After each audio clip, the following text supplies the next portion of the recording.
I've lived through trauma, loss, and systemic brokenness. And I've learned that real healing requires more than survival. For as long as I can remember, God has always been there for me, even as a child. One of my earliest memories is God's protection over me. A lot of the things I'm going to say, it's my truth, but I don't need to expose anyone for anyone to get the gist of what I'm trying to say. So I won't be naming names at all. Not that I feel like,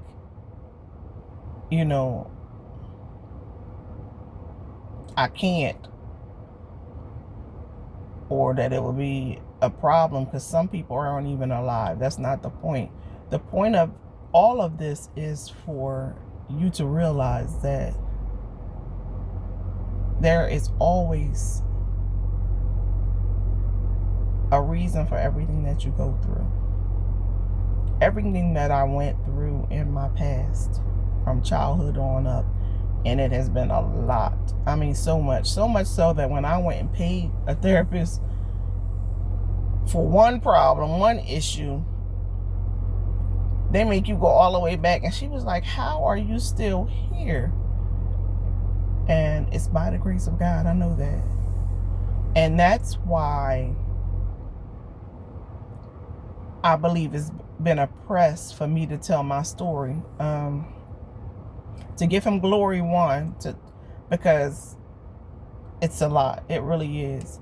But two, I went through everything that I went through for somebody else. And it wasn't until I got the title, and I'm not big on titles. I wasn't even trying to hear it. I'm not even gonna hold you. I was not even trying to hear it. I am not big on titles, but once I was actually ordained as a missionary, it really sends you into what you're supposed to do. It's like, I can't explain it. God has been telling me about this for years. I've had the name for several years. I didn't know what to do with it. Like, God reveals piece by piece by piece by piece. So you're not going to get the whole plan for your life. You're not going to get it all at once. As soon as you do the one thing that he tells you to do, he gives you some more information. And you'll see this unfold in that way. So there isn't as God tells me to share and what to do, that's what I'll be doing. So early on, like I said previously, I've been through a lot. And in my childhood, I can remember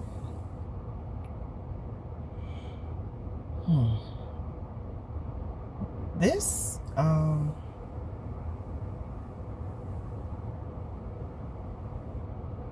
I'm being real here now. Listen, now that I'm talking about it, it's like, okay, because although people aren't here, people that haven't harmed you aren't here anymore or whatever, it doesn't mean that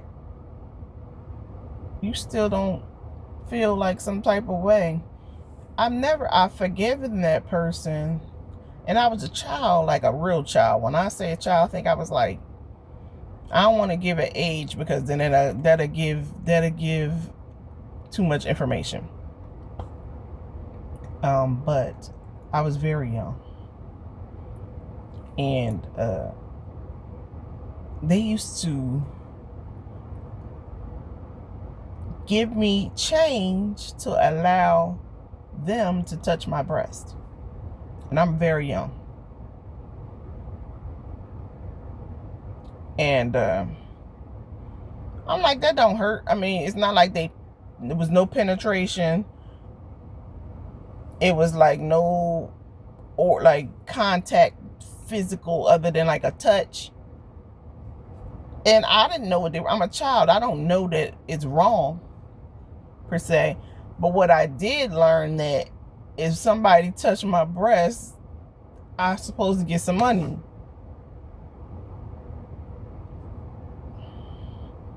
Early on, it was just this is way before Rob Base and all of them people and use what you got to get what you want.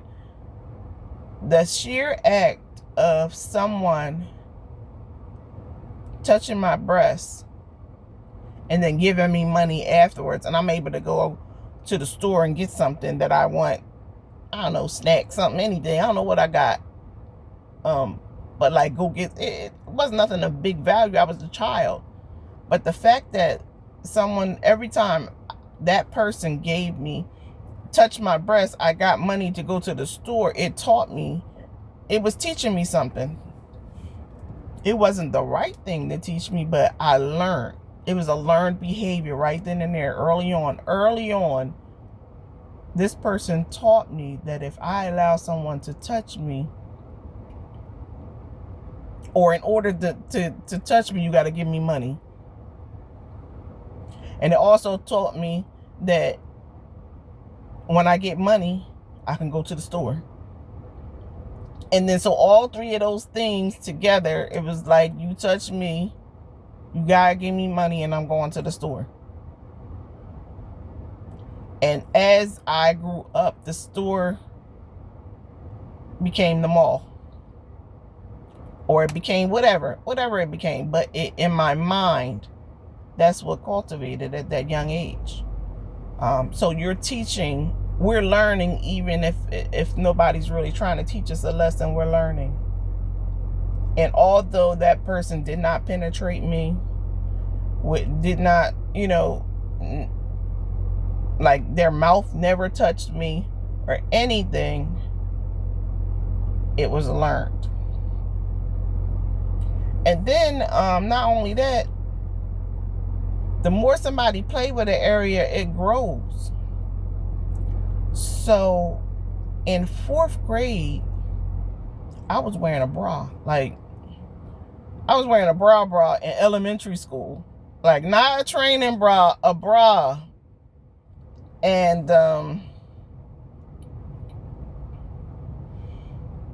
that led to a young man in school who became, I think any young kid at that age got one girl in the classroom that got breasts, and you don't know what he's exposed to, what he may see, not seen, or whatever. He want to see him. And I knew he didn't have no money. Listen, I do have a sense of humor. It was not funny when it was happening.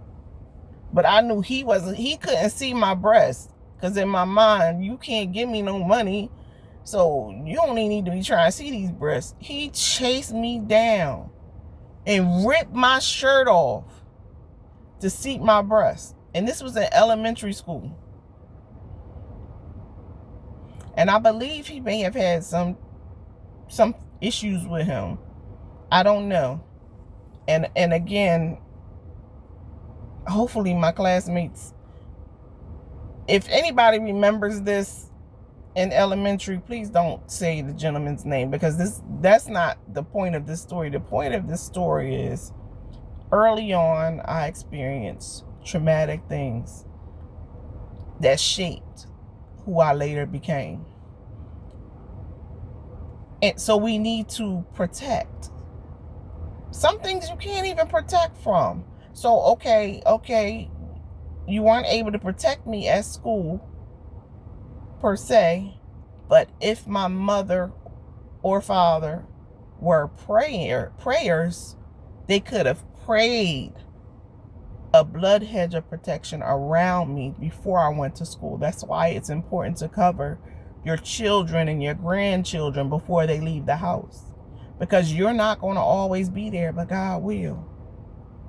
God will be there, and he will do whatever he needs to do concerning you and yours. With that being said, I don't want to go off, because in order for that to be true for you, and yours, you also have to be living a life that's according,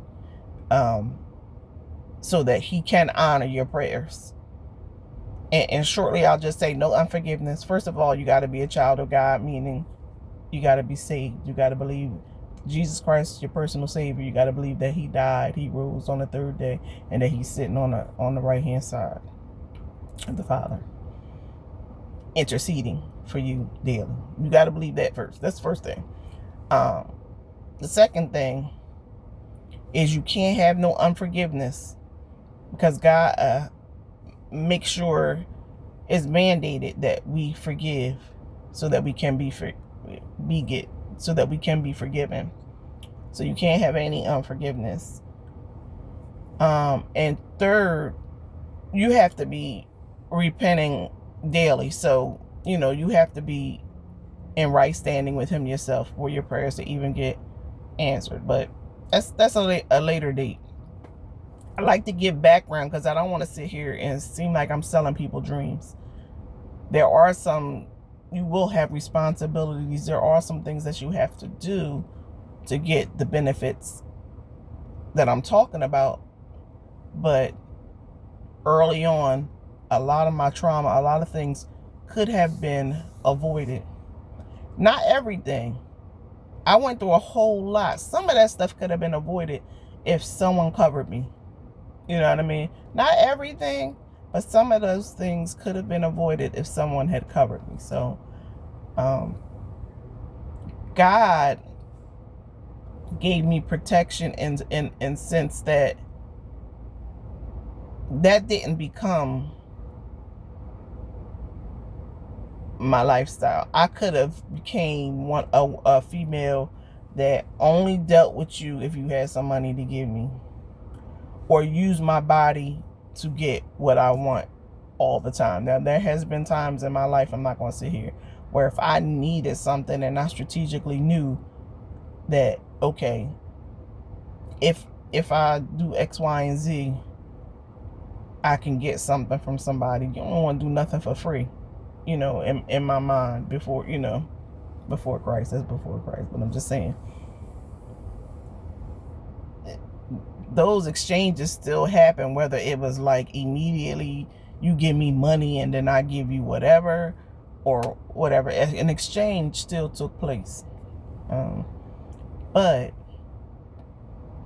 I could have, from that point as a young child, then became promiscuous. And I didn't at that point. I was not promiscuous at that time. And I didn't continue the behavior with, as long as you give me money, you can touch me. Or it's okay to touch me if you pay me. You know what I mean? So I just wanted to share the one story. That's like one of my earliest things that I went through that wasn't quite right, that helped shape who I later became in my adolescent years. And so when you see a young girl acting out, pray for her. Don't talk about her. Pray for her. Because you don't know what they've gone through. You don't know what they may be currently going through. You just don't know. Young girl or young boy. Because young girls aren't the only ones getting touched on. And it's not always men doing the touching. So I shared this story to say, protect the youth. And they do not even have to be your own individual children. You can pray for kids and pray for, in general, the kids in these schools. You know what I mean? They need prayer. They need somebody to pray for them, to cover them. They need a safe place.